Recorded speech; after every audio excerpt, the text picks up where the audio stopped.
Dans cette partie, nous allons faire la fenêtre principale de notre application. Je pars du contour en blanc ici.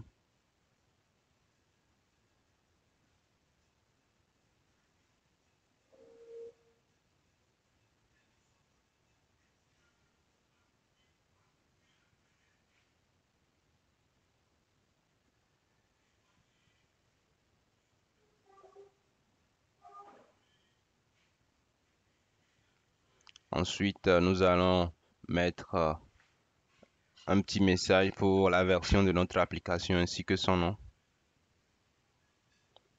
Après, nous aurons à mettre l'écran qui nous permettra d'afficher les questions.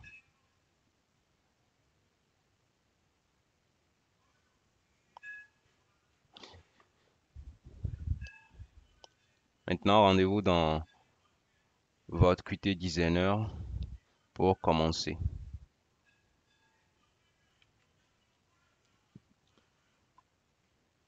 Ici, vous n'aurez qu'à cliquer sur Créer.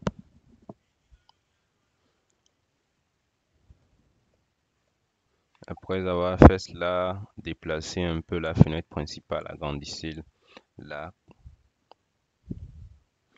Après, allez sélectionner Label. Ici, vous avez Label. Si vous ne savez pas où c'est, recherchez seulement Label. Et puis déplacez ça sur l'écran. Nous allons agrandir notre label.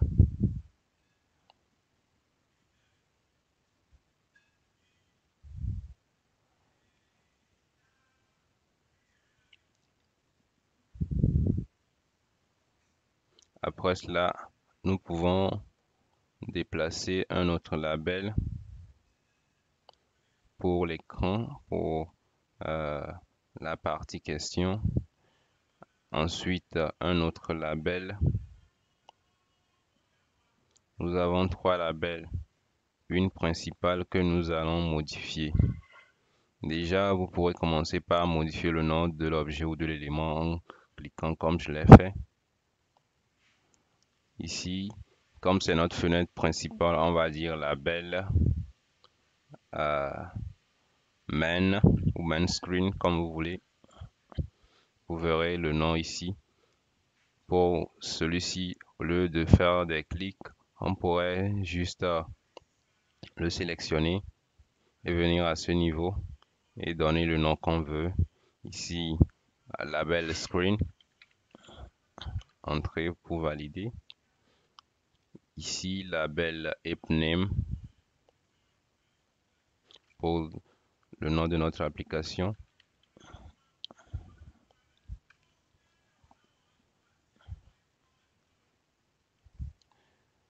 Maintenant, vous sélectionnez le label main, le principal label. Vous faites un clic droit et vous sélectionnez modifier la feuille de style.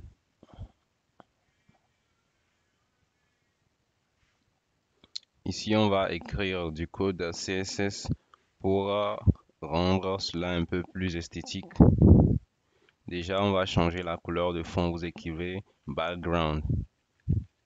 Si vous avez déjà eu à faire du HTML, cette partie ne sera pas difficile pour vous. Et si vous n'avez pas déjà eu à faire du HTML, CSS, ce n'est pas grave. Écrivez juste background color. Deux points. Et ici, nous allons préciser la couleur. La couleur, vous pourrez la préciser white, blue, comme vous voulez. Ou soit utiliser les adécimales. Ici, dièse et dièse suivi de ce que vous voulez. Ou le RGB pour spécifier la couleur. Ici, nous passons par la seconde méthode, les adécimales. 5, 1, 4, 9, 7, A. Déjà, si je commence par appliquer, vous voyez, ça commence par venir. Vous mettez un point virgule pour ne pas avoir d'erreur par la suite. Si vous voulez, vous aurez pu donner à votre application red. C'est comme vous voulez.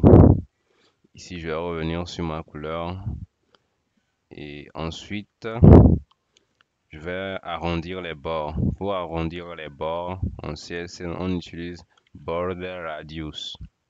Border Radius. Radius. 2 points. Après avoir fait cela,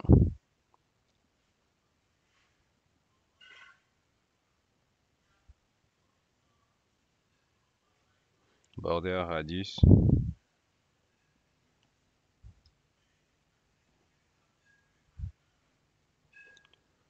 Vous écrivez 40 px,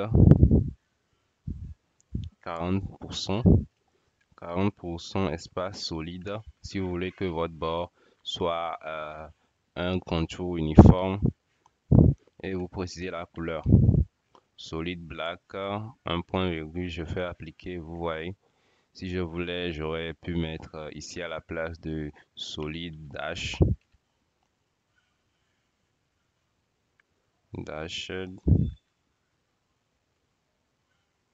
Bon, l'effet n'est pas très visible. Nous pourrons l'améliorer ou bien changer ça par la suite. Après avoir fait cela, toujours, on va préciser notre bordure. On arrondit ça, border. Pour dire la bordure, maintenant on va donner une épaisseur à la bordure pour que ce soit plus visible. Ici, je vais tout simplement mettre 15 pixels, 15 px pour dire 15 pixels, et je précise aussi solide, et je précise la couleur white. C'est un peu comme ce qu'on avait fait au niveau de border radius. Ici, on a précisé la couleur, ensuite l'épaisseur et le type de contour. Ici, on peut changer ça. Vous pourrez voir qu'il y a des trucs qui pourraient être redondants ici. Libre à vous de changer comme vous voulez. On fait appliquer et vous voyez ce qui s'est passé. Je vais essayer de supprimer ceci et appliquer et vous voyez. L'autre cause servait juste à arrondir notre contour.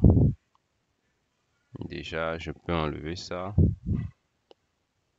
Et vous voyez, lorsque j'avais mis ça, regardez, les contours étaient pas très arrondis.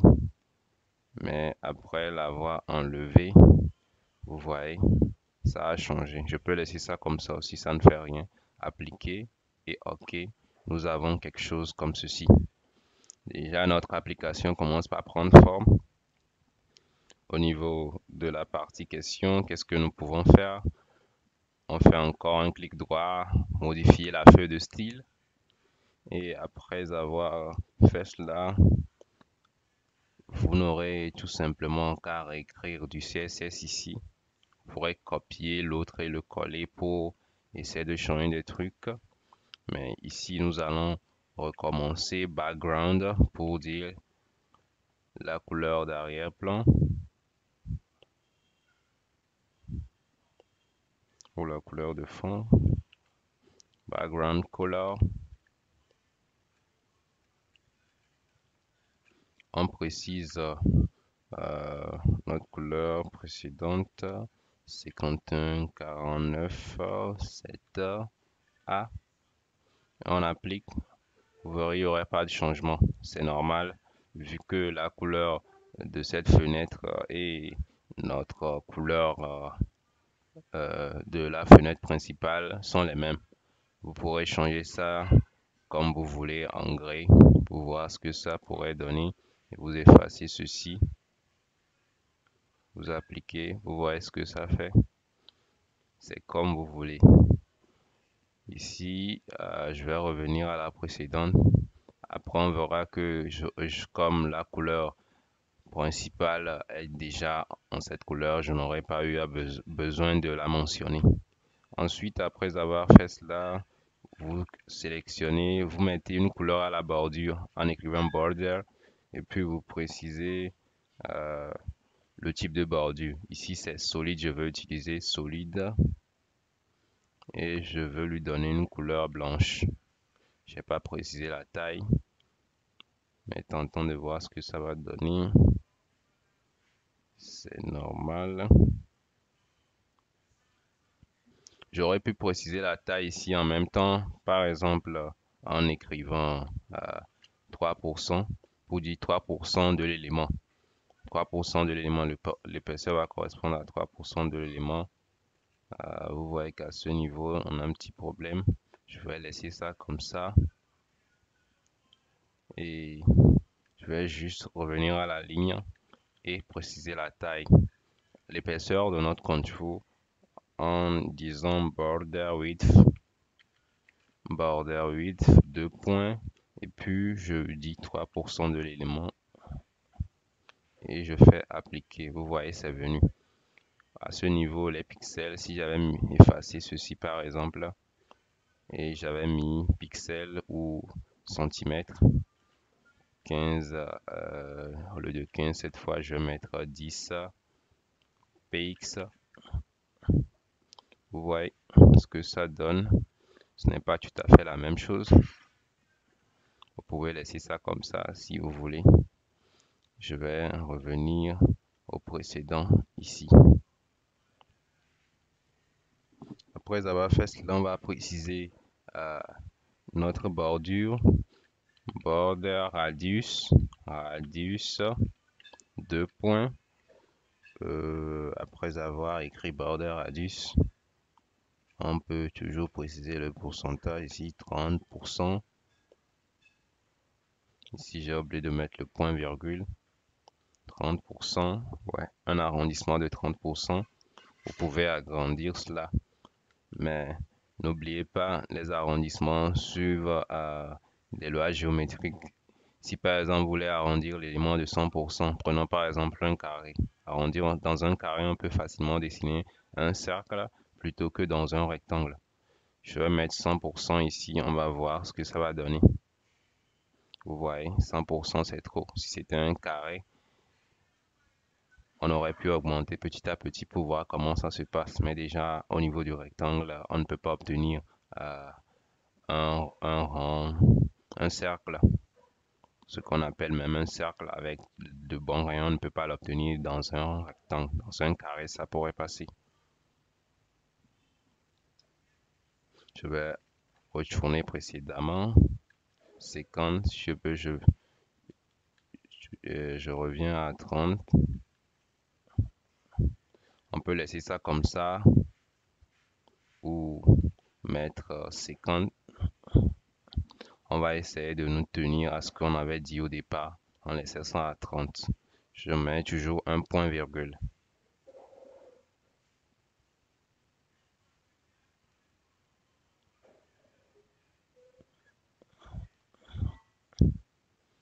Maintenant, je peux essayer de mettre des trucs après, par exemple solide, red, pour voir ce que ça va donner cette fois.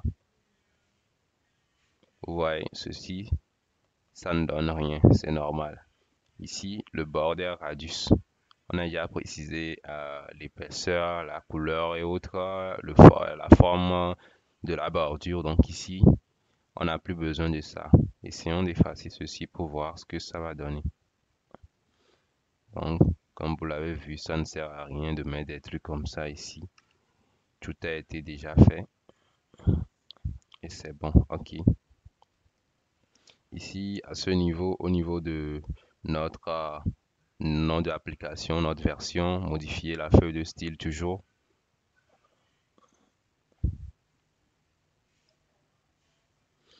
Et vous pourrez préciser. Ici, on va juste mettre font size 15 pixels.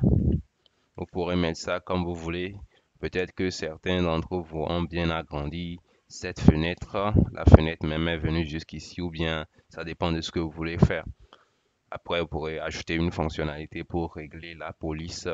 C'est au fur et à mesure. Pour le moment, faisons ce qu'on s'était dit. Font size 2.15 pixels.